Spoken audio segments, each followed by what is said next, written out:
पिछले हफ्ते छत्तीसगढ़ में चुनावी रैली के दौरान प्रधानमंत्री नरेंद्र मोदी ने घोषणा की कि वो प्रधानमंत्री गरीब कल्याण अन्न योजना को 5 साल तक बढ़ा रहे हैं, क्योंकि वो नहीं चाहते कोई भी नागरिक भूखा सोए।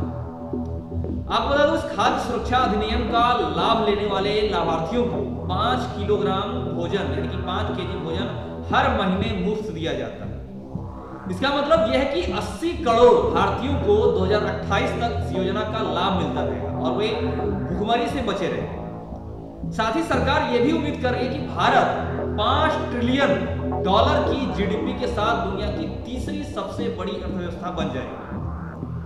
ऐसे में सवाल बनता है कि क्या 5 ट्रिलियन जीडीपी के साथ भारतीय भूखे रहेंगे या नहीं रहेंगे?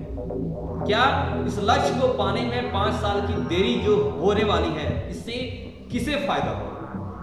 नमस्कार, मैं उमेश कुमार जी और आज की इस वीडियो में मैं आपको बताऊंगा किस प्रकार 5 ट्रिलियन जीडीपी के साथ भारतीय भूखे रहेंगे या नहीं, और इसे पाने में, इस जीडीपी को पाने के बाद 5 साल की जो देरी होगी उससे किसे फायदा होगा। और इस बात को समझने के लिए सबसे पहले आप जापान के विकास की कहानी को समझिए।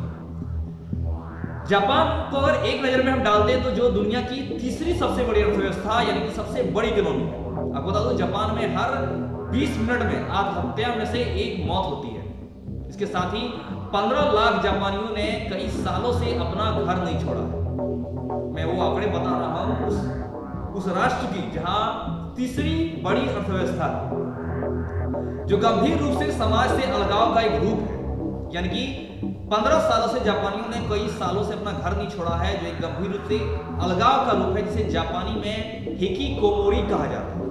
आपको बता दो, हर दिन जापान में घरों में रह रहे लोग मरे हुए पाए जाते हैं, जिन्हें उनकी मौत के कई दिनों या हफ्तों बाद अपार्टमेंट में ढूंढा जाता है। और इस तरह मरने की कुबुकुशी या एकाकी मौत कहा जाता है। जापान की विकास की कहानी में आपको बता दो, बूढ़े लोग, जापान के बूढ़े लोग वहां किराए पर लोगों को बुलाते हैं जो हर रविवार को उनके घर आते हैं और उन्हें मॉम और पॉप कहते हैं, क्योंकि अब उनके खुद के बच्चे उनसे मिलने नहीं आते। जाहिर है, अर्थव्यवस्था के लिहाज से जापान तीसरे स्थान पर होने के बावजूद भी सभी तरह से ऊपर नहीं उठ पाया है। तीसरी तरह से अवस्था होता है, लेकिन वहां पे खुद के बच्चे से मिलने कोई नहीं आ पाता, जिनके लिए उन्हें मॉम और पॉप कहने वाले किराए पर लोगों को, एक केयर टेकर को बुलाया जाता है जो हर रविवार उनके घर आते हैं और उनका केयर करते हैं। आपको बता दो, 40 साल तक जापान मैन्युफैक्चरिंग और निर्यात की दुनिया से चलने वाली दूसरी सबसे बड़ी अर्थव्यवस्था थी। हालांकि 2008 के विश्व वित्तीय संकट के बाद जापानी अर्थव्यवस्था के पहिए बंद हुए। जापान की आबादी कम खर्च करने लगी, निर्यात कम हो गया और सरकारी योजनाएं खत्म हो गई। वहीं दूसरी ओर चीन मैन्युफैक्चरिंग में तेजी से आगे बढ़ा और जीडीपी के हिसाब से जापान को पछाड़कर दुनिया की दूसरी सबसे बड़ी अर्थव्यवस्था बन गया। हालांकि रैंक होने के बाद जापान ने ईगो फ्री आर्थिक कूटनीति का परिचय दिया। जैसे ही अर्थव्यवस्था तीसरे स्थान पर आ गई, जापान की लीडरशिप ने सार्वजनिक रूप से चीन का स्वागत किया, ये कहते हुए कि हाल ही में सबसे ज्यादा आबादी वाले देश से लगातार जापान के निर्यात से अच्छी हो सकती है। भले ही ये बयान थोड़ी ही सही अपनी इज्जत बचाने के लिए दिया गया, लेकिन दोनों ही अर्थव्यवस्थाएं आपस में जुड़ी हैं। आज के समय में चीन जापान का सबसे बड़ा व्यापारिक पार्टनर है, जो ये बताता है कि विश्व राजनीतिक अर्थव्यवस्था यानी वर्ल्ड पॉलिटिकल इकोनॉमी में सबसे बड़ी प्रतिद्वंदी यानी कॉम्पिटिटर को गले लगाने का फायदा मिलता है। भले ही आप विश्व गुरु हो, इस ईगो फ्री सक्रियता से ये पक्का होता है कि जापान पिछले 14 सालों से वर्ल्ड जीडीपी रैंकिंग में तीसरे स्थान पर बना हुआ है। लेकिन आइए हम जापान की कहानी पर वापस लौटते हैं। जैसे जैसे उच्च मूल्य वाली इंडस्ट्रियल अर्थव्यवस्था केंद्र में आई, व्यक्तिगत और व्यवसायिक रिश्तों की ताकत कम हो गई। जी हाँ, अर्थव्यवस्था तो मजबूत हुई, लेकिन व्यक्तिगत और व्यवसायिक जो रिश्ते हैं उनकी ताकत कम हो गई। पीढ़ियों से चली आ रही पारिवारिक और सामाजिक व्यवस्था एक परमाणु की तरह बन के रही। ये जापान की विकास की कहानी। ये पारंपरिक और कम स्किल वाले लोगों के लिए तूफान की तरह था। श्रमिक नौकरियां की तलाश में गांव से शहरों की तरफ चले गए, लेकिन उन्होंने वहां जाकर समझा कि वे उच्च तकनीकी के लिए स्किल्ड नहीं। इस तरह वे आर्थिक रूप से पतन और अलगाव के बीच फंस गए। इसके कारण एक गहरा विभाजन देखा गया। अब बता दो, एक गहरा विभाजन का किस्सा दरअसल ये है कि आज भारत सरकार का दावा है कि देश आर्थिक सुनामी के मुहाने पर। हालांकि $5 ट्रिलियन के लक्ष्य तक पहुंचना नागरिकों के लिए, विशेषकर उन 80 करोड़ लोगों के लिए क्या संकेत है जो 2028 में भी मुफ्त राशन पर रहेंगे। सरकार को पता है कि भारत के अमीर लोग 2029 के आम चुनाव से पहले $5 ट्रिलियन का लक्ष्य हासिल करने के लिए टॉप पर होंगे। इससे जाहिर है कि इससे विदेशों में भारत का प्रभाव बढ़ेगा और दुनिया में प्रधानमंत्री की प्रधानता भी बढ़ जाएगी। अब बता दो, भारत की आर्थिक वृद्धि पूंजी उत्पादकता और श्रम पर आधारित है और डेटा से यानी कि आंकड़ों से पता चलता है कि 4/5 से आर्थिक भारतीय के लिए, हर 4/5 से अधिक भारतीय के लिए $5 ट्रिलियन की अर्थव्यवस्था बहुत दूर, और डेटा बताते हैं कि 4 से 5 भारतीय लोगों के लिए ये बहुत दूर है।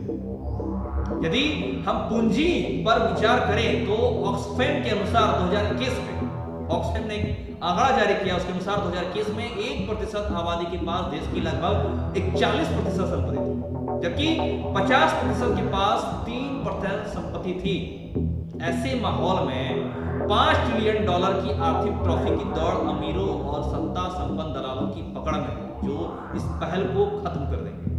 हालांकि मुश्किल काम संसाधन वाले लोगों की है, जो संसाधन वाले लोग होते हैं वही मुश्किल काम करते हैं, जो $5 ट्रिलियन की अर्थव्यवस्था के लिए निवेश लिए काम कर रहे हैं।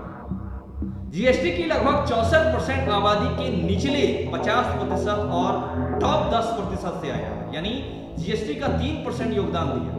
साथ ही इसके विकास के अन्य कारण जैसे श्रम का योगदान, अधूरी शैक्षिक स्किल और डिजिटल लिटरेसी में रुकावट की वजह से समस्या आती है। डिजिटल और बेसिक स्ट्रक्चर से उत्पादकता को बढ़ावा मिलना शुरू हो गया। अब बता दो, सरकार को ये पता है कि भारत के अमीर लोग 2029 के आम चुनाव से पहले $5 ट्रिलियन का लक्ष्य हासिल करने के लिए टॉप पर आ रहे हैं। जाहिर है इससे देश में भारत का प्रभाव बढ़ेगा और दुनिया में प्रधानमंत्री की इस दूर की विकासशील नीति की प्रधानता भी बढ़ जाएगी। मोदी की इस गारंटी के साथ कई अन्य तरह के मुद्दे भी जुड़े हैं, जैसे कि भारत आने वाले 5 सालों में दुनिया की तीसरी सबसे बड़ी अर्थव्यवस्था होगी। इसमें सबसे पहले $2400 की प्रति व्यक्ति आय के साथ भारत 2022 में 194 देशों में 149वें स्थान पर है। हालांकि प्रति व्यक्ति आय किसी भी देश की जनसंख्या की बेहतरी का एक मैप होता है। चीन ने $13,000 प्रति व्यक्ति आय के साथ जापान को पीछे छोड़ दिया, लेकिन भारत को प्रति व्यक्ति आय $5 ट्रिलियन होने का अनुमान है। इसका कोई आधिकारिक अनुमान नहीं है, सिर्फ एक अनुमान मात्र है।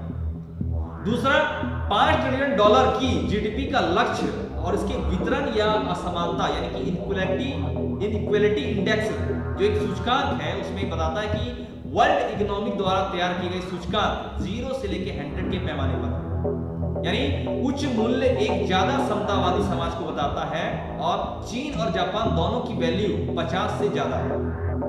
ये देश भारत की तुलना में अपने आर्थिक भाग्य को ज्यादा समान रूप से समझते हैं। भारत की वैल्यू 21.9 है। तो क्या $5 ट्रिलियन के लक्ष्य से दोनों तरह के भारत के बीच अंतर बढ़ जाएगा? भारत भले ही इस लक्ष्य को हासिल करने की राह पर हो, लेकिन भारत की ज्यादातर आबादी अभी भी भारत की धीमी गलियों में भटकी हुई है और पुराना भारत नए तरह के भारत को जाते देख रहा है। जबकि भारत 2028 में दुनिया की तीसरी सबसे बड़ी अर्थव्यवस्था बनने के लिए तैयार है, वहीं 80 करोड़ भारतीयों को अभी भी भूख से बचने के लिए मुफ्त खाद्यान्न मिलेगा, यानी कि अभी भी भूख से बचने के लिए मुफ्त खाद्यान्न की जरूरत है।